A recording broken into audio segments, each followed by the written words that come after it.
complètement à terre, CIST ainsi que David Hallyday décrit son état après le divorce avec Estelle Lefébure. Une période compliquée racontée dans son autobiographie, Meilleur album.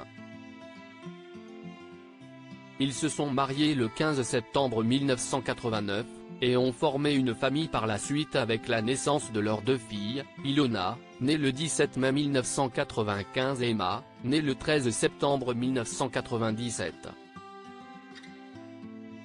Fou d'amour et fort d'une ressemblance incroyable, comme frère et sœur, David Hallyday et Estelle Lefébure ont connu un coup de foudre dès le premier instant.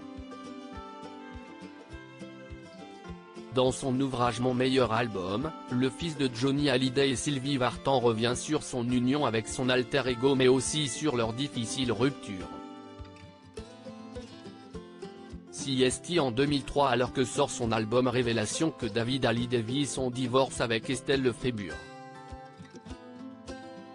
Cette période-là en toute franchise, je ne l'ai pas vu venir.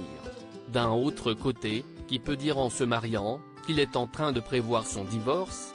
Tout commence donc toujours par une phrase, lâchée un soir dans la lumière tamisée de la cuisine, et si on faisait un break? En politique, ils appellent ça un moratoire, dans les affaires un délai de réflexion, on sait toujours comment ça finit, partage le chanteur de 57 ans. Puis, il continue, et pourtant, on n'est pas mieux préparé à la séparation qu'à coup de foudre. David Hallyday complètement à terre après le divorce, il va alors retrouver son indépendance, et vivre une période agitée. Mais cette rupture nécessaire selon ses mots, a été très douloureuse. Notamment en raison de leurs 2 filles, alors en bas âge. David Hallyday écrit, « Au-delà de notre séparation avec Estelle, j'avais la sensation de divorcer de mes propres enfants.